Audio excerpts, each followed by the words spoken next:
6월 달에 기준금리 동결이 안 나올 수가 없다. 7월 달에는 당연히 기준금리 인상이 나오지 않을 가능성이 매우 높아질 수 있겠죠. 9월 달 수준에선 다시 한번 금리에 대한 추이를 살펴볼 필요가 있어 보인다. 자산시장에 엄청난 랠리가 시작될 가능성이 매우 높을 겁니다.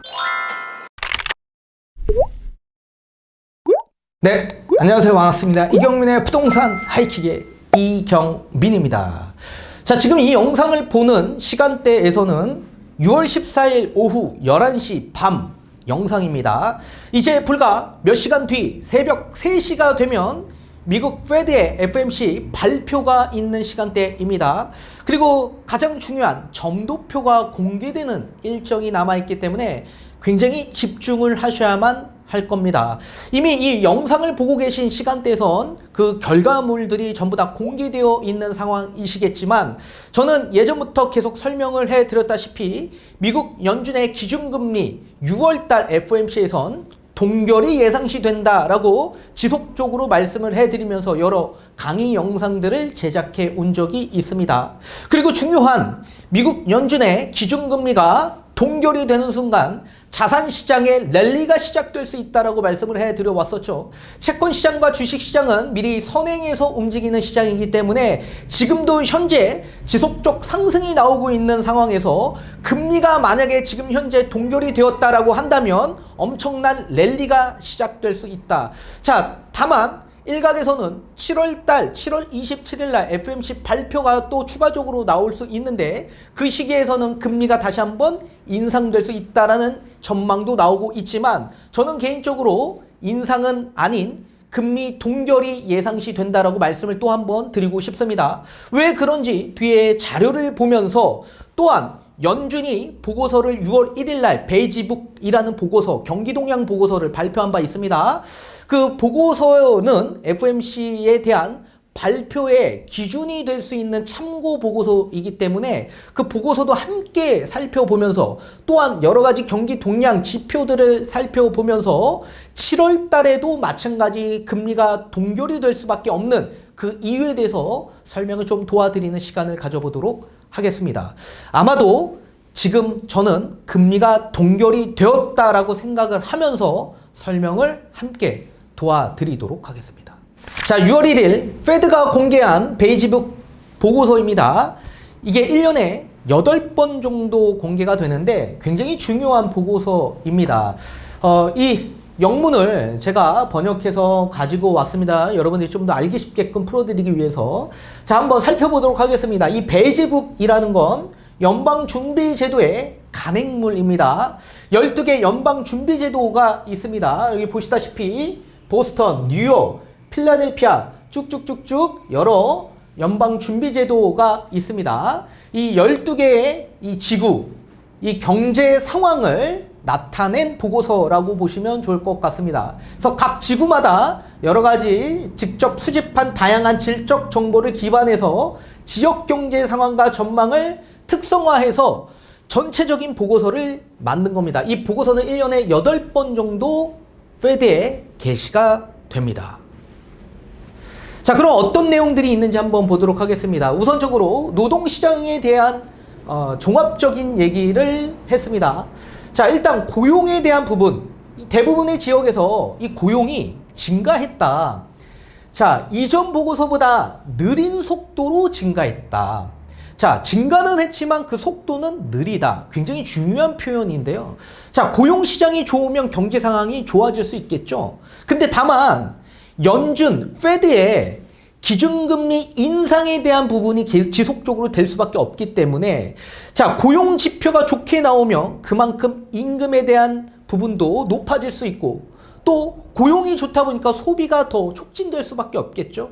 이러다 보면 물가 상승이 잡히지 않고 계속 증가될 수밖에 없을 겁니다. 그렇다면 연준은 당연히 기준금리 인상 발표를 할 수밖에 없겠죠. 이러면 자산시장에 굉장히 악재가 될 수밖에 없기 때문에 시장에서 바라보는 부분에 있어서는 고용지표가 좋게 나오면 안 된다라고 생각을 하시면 좋을 것 같습니다. 자, 전반적으로 노동시장은 계속해서 강세를 보이고 있습니다. 다양한 기술 수준과 함께 산업 분야에서 근로자를 찾는데 어려움을 겪고 있다라고 보고했습니다. 이렇게 시장이 좋으면 안 된다라고 말씀을 해드렸죠. 자, 그렇긴 하지만 노동시장이 일부 냉각되어 고용이 더 쉬워졌다라는 점을 강조했습니다. 자, 수요가 약하거나 경제 전망에 대한 불확실성이 커짐에 따라 고용을 중단시키거나 고용을 아예 안 하거나 또는 인원을 줄이는 이런 기업들이 늘어나고 있다라고 얘기하고 있는 겁니다. 자, 인력 파견 회사는 수요 증가가 둔화되었다라고 보고까지 했습니다. 자, 임금은 완만하게 증가하고 있는 추세다. 급격한 임금 증가가 된다라고 한다면 굉장히 물가 상승 압력이 굉장히 높아질 수밖에 없겠죠. 그래서 완만하게 증가하고 있다. 따라서 종합적으로 본다면 고용시장에 있어서는 일부 고용 지표가 증가하는 추세로 강세를 보이고는 있지만 그 속도는 굉장히 느리다. 그러니까 그 증가폭은 둔화되고 있다라고 보셔야 됩니다. 그리고 일부 노동시장이 냉각되고 있고 그리고 기업들은 인원을 계속 줄이고 있다. 이런 얘기를 하고 있습니다. 자, 이번에는 물가에 대한 부분 발표가 있었습니다. 자, 물가는 보고 기간 동안 완만하게 상승했지만 많은 지역에서 그 증가율이 둔화되고 있다. 그러니까 물가 상승 증가율이 둔화되고 있다라는 얘기를 하고 있습니다. 자, 이전 보고서보다 소비자의 가격 민감도가 더 높아졌다라고 지적했습니다. 그만큼 물가 상승 압력이 높다 보니까 가격에 대한 이 소비자들의 민감도가 높아졌다. 그런 민감도가 높으면 소비할까요? 소비가 둔화될 수밖에 없죠. 그래서 그 증가율이 둔화되었다라고 얘기하고 있는 겁니다. 또한 비용 압박이 완화되었고 운송 및 특정 원자재와 같은 일부 투입물에 대한 가격 하락도 언급했습니다. 자, 일부 원자재, 여러 자재에 대한 부분에 대한 부분 이거 가격도 하락했다라고 언급을 했죠. 그만큼 물가가 둔화되면서 그리고 가격적인 부분도 일정 부분 하락한 것들도 있더라라고 얘기하고 있는 겁니다. 자, 이런 보고서를 보게 되면 종합적으로 보게 되면 앞으로 FOMC 발표는 어떻게 될까를 우리는 어느 정도 또 유추할 수 있게 되는 겁니다. 그래서 저는 지금 이 보고서를 봤을 때 굉장히 비둘기파적인 얘기들이 담겨져 있죠. 그러니까 매파적인 얘기는 거의 없어 보입니다. 따라서 금리가 동결이 될 가능성이 매우 높다라고 생각하는데, 자, 어제죠. 소비자 물가 지수가 발표가 됐습니다. 또 생산자 물가 지수도 함께 발표가 됐는데 생산자 물가 지수의 통계는 제가 지금 가지고 오지 않았지만 전년 동월 대비했을 때 봤을 때 거의 1.1% 정도밖에 상승되지 않았다. 그러니까 그 상승폭이 굉장히 둔화되면서 소폭 상승한 겁니다. 이거는 거의 2년 만에 굉장히 최소폭으로 상승한 수치라고 보시면 좋을 것 같습니다. 전월 대비했을 때도 한 마이너스 0.3% 정도 하락한 수치로 나왔습니다. 이 생산자 물가는 도매 가격을 기준화하는 PPI 지수라고 보시면 좋을 것 같고 또 CPI 지수인 미국 소비자 물가 지수도 발표가 되었습니다. 5월달 기준 4%가 나왔습니다. 4%. 자, 가장 정점을 찍었던 시기는 언제였습니까? 몇 월입니까? 자, 6월 달에 9.1%를 찍고 지금 현재 4%로 그 상승폭이 엄청나게 둔화된 걸 보실 수가 있습니다. 자, 여러분들이 느끼기엔 4% 엄청나게 물가가 낮아졌는데 왜 체감 물가는 이렇게 계속 아직도 높냐 이렇게 생각하시는 분들이 계시겠지만 자, 물가는 계속적으로 상승되고 있다는 걸 참고를 하셔야만 합니다. 물가는 올라가는데 전년 동월 대비했을 때 그 상승폭이 굉장히 둔화되었다라고 이해하시면 좀 좋으실 것 같습니다. 자, 그렇다면 전년 동월 대비했을 때 전년은 언제입니까? 2022년 5월 기준이죠. 이때 소비자 물가 지수가 8.6%가 나왔습니다. 엄청나게 높은 물가 상승률이 나왔었죠. 자, 그거 해서 대비했을 때 4%로 나왔다. 이렇게 대폭 낮아진 이유는 이 시기에 물가 상승 압력이 높았던 가장 큰 이유는 원자재 가격 상승. 그 원자재 중에서도 원유 가격이 폭등했기 때문에 그렇습니다. 자, 배럴당 거의 120달러까지 갔던 수준이 요 시기였습니다. 엄청나게 기름값이 높았던 시기였죠. 자, 그런데 지금 현재 배럴당 약 75달러 수준으로 엄청나게 대폭 하락했습니다. 따라서 거기에 따른 기조 효과도 분명히 있을 수 있겠지만 어찌됐든 간에 페드가 원하는 대로 지금 예측한 것보다 훨씬 더 큰 폭으로 지금 상승률이 둔화되었습니다. 따라서 전년 동월 대비 상승률이 둔화되었기 때문에 아마도 기준금리에 대한 부분에 대해 동결이 나올 수밖에 없는 이유가 여기에 있다라고 저는 생각을 하고 있는 겁니다. 자, 저번 달에는 4.9%인데 지금 4%가 찍혔거든요. 이렇게 큰 폭으로 지금 상승폭이 둔화되었는데 금리 인상이 나온다? 그럼 말도 안 되는 얘기다 라고 저는 생각합니다. 자, 또 일부 다음 달 7월 27일 날 또 FOMC 발표가 있는데 그때 가서는 또 한번 인상할 거다 이런 얘기들이 나오고는 있습니다. 저는 금리에 대한 부분이 명확하게 이렇게 될 거다 저렇게 될 거다 그건 아무도 예상할 수가 없습니다. 다만 저의 개인적 견해로선 금리는 동결될 거다 라고 저는 생각을 합니다. 그 이유가 자, 그러면 6월 달이 돼서 전년 동월 대비 물가 상승이 어떻게 나올지를 우리가 유추해 봐야 되는데 지금 원유 가격이 여기서 더 폭등하기는 조금 어렵다고 저는 생각을 합니다. 지금 기준에서 만약에 유지가 된다라고 한다면 전년 동월 대비 원유 가격이 엄청나게 폭등했던 시기였죠. 그래서 9.1%의 가장 높았던 물가 상승이 찍혔던 시기였습니다. 따라서 아마도 제가 봤을 땐 큰 폭의 물가 상승이 나왔기 때문에 이제 6월달에 물가 상승률 아마 3%대까지 나오지 않을까 그렇게 예상을 하고 있기 때문에 3%까지 나오게 된다라고 한다면 연준에서 기준금리를 올릴 수 있는 그런 명분이 생길 수가 없죠. 따라서 아마 저는 7월 달에 FOMC에선 동결이 나올 가능성이 있겠지만 반대로 이제 8월 달에는 한번 쉬고 9월 달에 FOMC 발표가 있습니다.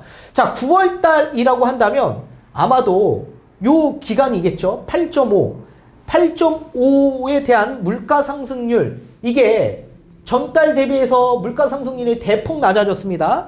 그렇기 때문에 만약에 이 기준에서 만약에 원유 가격이 배럴당 80달러 그 이상까지 계속 올라가는 추세가 나온다. 이런 상황에서 9.1%에서 8.5%로 대폭 낮아진 수치이기 때문에 아마도 물가는 다시 올라갈 가능성이 있겠죠.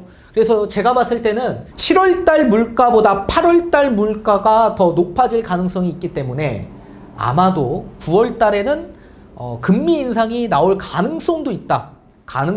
그렇게 저는 생각을 하고 있는 겁니다. 다만 7월달에는 나오기는 좀 어려울 거다. 그렇지만 또 여기에서 노동시장에 있어서 노동시장이 급격하게 악화된다고 한다면 연준도 마찬가지 급격하게 또 한 차례 인상 발표가 나오기는 쉽지는 않을 거다라고 생각을 하고 있습니다.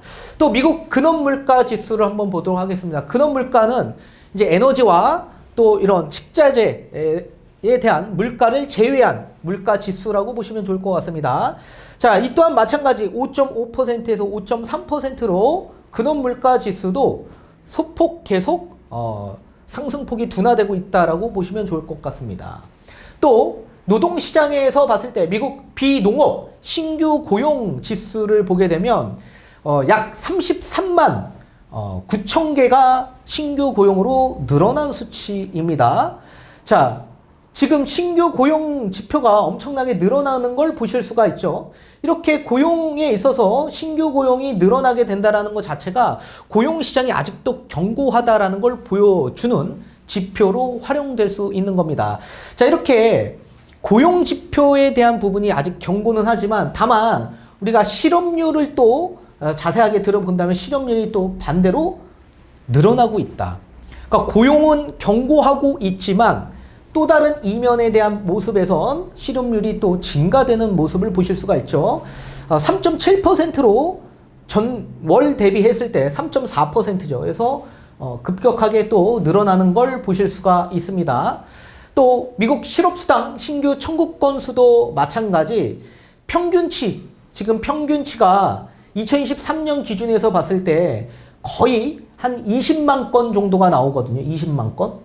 20만 건을 밑돌고 있죠. 그런데 이제 시간이 가면 갈수록 20만 건을 상회하고 있는 상황입니다.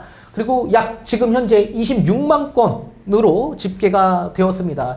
이렇게 실업 청구 건수가 많으면 많을수록 실업자들이 많이 늘어나고 있기 때문에 고용 지표가 이제 앞으로 좋지 않을 가능성이 매우 높다. 이렇게 우리가 어느 정도 예견할 수 있게 되는 겁니다. 따라서 이렇게 여러 가지 경제 지표로 봤을 때 물가와 고용 지표로 봤을 때도 마찬가지, 그리고 또 베이지북 보고서에 따라서도 마찬가지, 6월 달에 기준금리 동결이 안 나올 수가 없다라고 보셔야 될 것 같고, 또 7월 달에도 앞전에 얘기한 것처럼 전년 동월 대비 물가가 가장 높았던 9.1%가 찍혔기 때문에 아마도 3%대, 다음 달에 3%대 소비자 물가지수 발표가 나올 가능성이 매우 높다. 그러면 7월 달에는 당연히 기준금리 인상이 나오지 않을 가능성이 매우 높아질 수 있겠죠. 근데 다만 9월 달에 돼서 이제 물가가 정점을 찍고 쭉쭉쭉 떨어지는 추세였기 때문에 아마도 조금 9월 달 수준에선 다시 한번 금리에 대한 추이를 살펴볼 필요가 있어 보인다. 따라서 6월, 7월, 8월 이 기준에선 자산시장이 엄청난 랠리가 시작될 가능성이 매우 높을 겁니다.